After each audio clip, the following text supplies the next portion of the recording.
আল্লাহু আকবার, আল্লাহু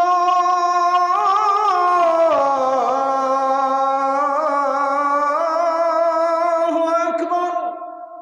আইয়ুব আলাইহিস সালাতু ওয়াসসালাম, যাকে আল্লাহ সুবহানাহু তাআলা ইবনু কাসির রাহিমাহুল্লাহর মত অনুযায়ী, অধিকাংশ মুফাসসির এবং ঐতিহাসিকদের মত অনুযায়ী যাকে আল্লাহ সুবহানাহু তাআলা 14 সন্তান দান করেছিলেন। একদিনেই আল্লাহ সুবহানাহু তাআলা সেই 14 সন্তানকে উঠিয়ে নিলেন, তাদের মৃত্যু দান করলেন। আইয়ুব আলাইহিস সালাতু ওয়াসসালামের ধন সম্পদ শেষ হয়ে গেল, সন্তান সন্ততি শেষ হয়ে গেল, কিন্তু তিনি হতাশ হলেন না। তিনি ধৈর্য ধারণ করলেন, রবের ফায়সালার উপর সন্তুষ্ট থাকলেন। তার এই ধৈর্য আল্লাহ সুবহানাহু তাআলার এত পছন্দ হলো যে আল্লাহ সুবহানাহু তাআলা দীর্ঘদিন পর, ঐতিহাসিকদের এবং মুফাসসিরদের মত অনুযায়ী দীর্ঘ 18-20 বছর পরে আল্লাহ সুবহানাহু ওয়া তাআলা আইয়ুব আলাইহিস সালাতু ওয়াসসালামকে তার সম্পদ এবং তার সন্তান সন্ততি দ্বিগুণভাবে ফিরিয়ে দিলেন। আশ্চর্য হচ্ছেন? আল্লাহ সুবহানাহু ওয়া তাআলা পবিত্র কোরআন মাজিদে বলেন, ওয়া আইয়ুবু ইয নাদা রাব্বাহু আন্নী মাসসানিয়াদ দুররু ওয়া আনতা আরহামুর রাহিমিন। আইয়ুব যখন আল্লাহকে ডেকে বললেন, হে আল্লাহ, আমি অনেক কষ্টে আছি আর আপনি অনেক দয়ালু, তখন আল্লাহ সুবহানাহু ওয়া তাআলা উত্তরে কি বলছেন জানেন? ফাস্তাজাবনা লাহু ফাকাশাফনা বিহি মিন দুররিন। আমরা আইয়ুবের দোয়া কবুল করলাম এবং তার দুঃখ কষ্ট সরিয়ে দিলাম।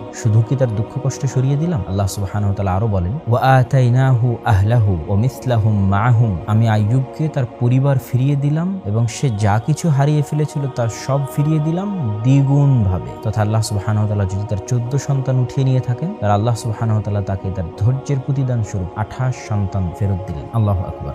সূরা আম্বিয়া 83 ও 84 নম্বর আয়াত। আমরা তো অনেকেই বলি পিতার জীবদ্দশায় সন্তানের লাশের বোঝা নাকি অনেক ভারী হয়। চলেন দেখি পৃথিবীর সর্বশ্রেষ্ঠ মানুষ মুহাম্মদ সাল্লাল্লাহু আলাইহি ওয়াসাল্লাম, তিনি তার জীবদ্দশায় 6 জন সন্তানকে কাফন এবং দাফন করিয়েছেন, যেখানে তার সন্তান সন্ততি ছিলই মোট 7 জন। তথা রাসূলুল্লাহ সাল্লাল্লাহু আলাইহি ওয়াসাল্লাম যখন দুনিয়া থেকে বিদায় নিচ্ছেন, তখন শুধু তার একজন কন্যা ফাতেমা বেঁচে আছে। যায়েনাব, উম্মে কুলসুম, রুকাইয়া সহ তার সন্তান ইব্রাহিম সহ বাকি 6 জনকে তিনি তার জীবদ্দশায় আল্লাহ সুবহানাহু ওয়া তাআলা তার থেকে উঠিয়ে নিয়েছেন। 6 জন। আপনাদের কতজন তার 6 জন সন্তানকে হারিয়েছেন? শুধু কি তাই, এমন এক ব্যক্তি তার 6 জন সন্তানকে তার জীবদ্দশায় হারিয়েছেন, যিনি তার জন্মের পূর্বে তার পিতাকে হারিয়েছেন, যিনি তার 6 বছর বয়সে মাকে হারিয়েছেন, 8 বছর বয়সে দাদাকে হারিয়েছেন, নবুয়তের 10ম বছরে তার চাচা, পিতৃতুল্য চাচা এবং তার প্রাণপ্রিয় স্ত্রী খাদিজা রাদিয়াল্লাহু তাআলা আনহাকে হারিয়েছেন। আপনাদের কতজন একই সাথে 6 জন সন্তান, স্ত্রী, পিতামাতা, দাদা, চাচা সবাইকে হারিয়েছেন? চলেন এবার একজন সাহাবীর ঘটনা শুনি। তালহা বিন উবাইদুল্লাহ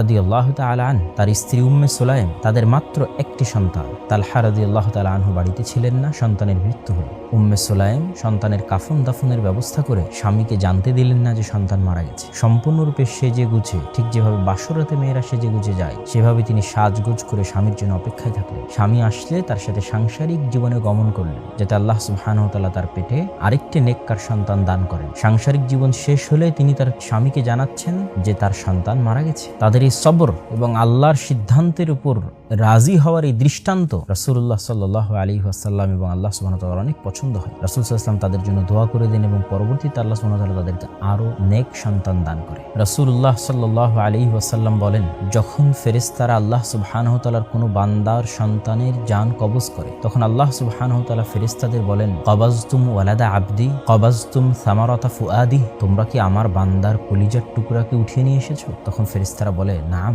যে আমরা আপনার বান্দার কলিজার টুকরাকে উঠিয়ে নিয়ে এসেছি। তখন আল্লাহ সুবহানাহু ওয়া তাআলা ফেরেশতাদের জিজ্ঞেস করেন, মাদা ক্বালা আবদি, আমার বান্দা যখন তার কলিজার টুকরা সমতুল্য সন্তান হারিয়ে ফেললো তখন সে কি বলল? তখন ফেরেশতারা উত্তরে বলে, আপনার বান্দা উত্তরে হামিদাকা ওয়াস্তারজা, আপনার প্রশংসা করেছে এবং বলেছে, ইন্না লিল্লাহি ওয়া ইন্না ইলাইহি রাজিউন, আমি তো আমার মালিক নই, আমার মালিকই তো আল্লাহ, ওয়া ইন্না ইলাইহি রাজিউন, আমাকেও তো আল্লাহর কাছেই ফিরে যেতে হবে। যেখানে আমি আমার নিজের মালিক নই, মানে আমার ধন সম্পদেরও মালিক নই, আমার বাড়ি ঘরেরও আমি মালিক নই, আমার সন্তান সন্ততিরও আমি মালিক নই। তাহলে সন্তান সন্ততির মালিক যেহেতু আমি নই, যেহেতু আমি আমার নিজের মালিক নই, শুধু সন্তান সন্ততির মালিক নই, তাহলে সন্তান সন্ততির প্রকৃত মালিক আল্লাহ সুবহানাহু ওয়া তাআলা, তার সেই বান্দাকে তিনি উঠিয়ে নিয়েছেন। আর যেহেতু আমাদের সবাইকে আল্লাহ সুবহানাহু ওয়া তাআলার কাছে ফেরত যেতে হবে, একদিন আগে এবং পরে, সেহেতু দুশ্চিন্তা কিসের? এই কথাগুলোর অর্থই হচ্ছে ইন্না লিল্লাহি ওয়া ইন্না ইলাইহি রাজিউন। তখন আল্লাহ সুবহানাহু ওয়া তাআলা ফেরেশতাদের বলেন, যেহেতু আমার বান্দা আমার সিদ্ধান্তে সন্তুষ্ট, সেহেতু আমার বান্দার জন্য একটি ঘর তৈরি করো জান্নাতে, যে ঘরের নাম বাইতুল হামদ, প্রশংসার ঘর। প্রিয় দর্শকবৃন্দ, আমরা বলছিলাম যে আমাদের এই মাইলস্টোন ট্র্যাজেডির এই দুঃখজনক, হৃদয় বিদারক, কষ্টদায়ক ঘটনার ধৈর্য আমরা কিভাবে ধারণ করব, এই অগ্নিদগ্ধ শিশুদের পরিবারেরা কিভাবে ধৈর্য ধারণ করবে। আমাদের সকলের ধৈর্য ধারণের জন্য আমরা ওসিলা হিসেবে চিন্তা করতে পারি গাজার শিশুদের দুঃখ কষ্ট এবং গত 2 বছর যাবৎ 50,000-এরও অধিক নারী পুরুষ শিশু আবাল বৃদ্ধ বনিতা বোমার আঘাতে অগ্নিদগ্ধ হয়ে কিভাবে মৃত্যুবরণ করছে, অনাহারে কিভাবে দিনাতিপাত করছে। আল্লাহ তো আমাদেরকে তাদের চেয়ে অনেক সুখে রেখেছেন, সুতরাং আমরা কেন ধৈর্য ধারণ করব না? শুধু কি তাই, আজ থেকে 1000 বছর পূর্বে যে আসহাবুল উখদুদের কথা আল্লাহ পবিত্র কোরআনে বলেছেন, তারা তো তাদের নিজেদের ঈমান রক্ষায় স্বেচ্ছায় আগুনে ঝাঁপিয়ে পড়েছে। একজন মা যখন তার কোলের শিশুকে সহ সে আগুনে ঝাঁপিয়ে পড়ছিলেন, তখন মা চিন্তা করছিলেন তিনি তো আগুনের তাপ সহ্য করবেন, তার এই ছোট্ট শিশু কিভাবে সহ্য করবে? তিনি দ্বিধায় ঈমান ত্যাগ করবেন কিনা যখন চিন্তা করছেন, তখন শিশু বলে উঠছে, মা আপনি সত্যের উপর আছেন, আপনি আগুনে ঝাঁপিয়ে পড়েন।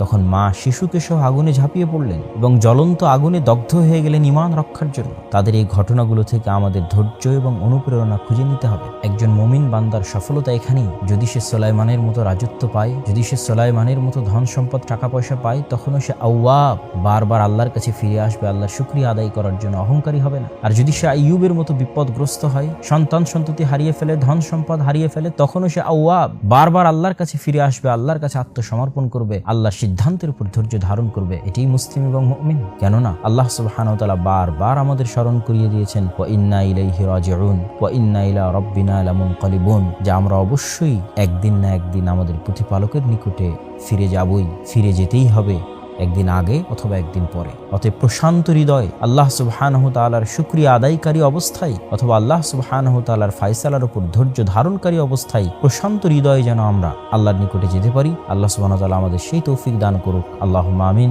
আসসালামু আলাইকুম ওয়া রাহমাতুল্লাহি ওয়া বারাকাতুহু।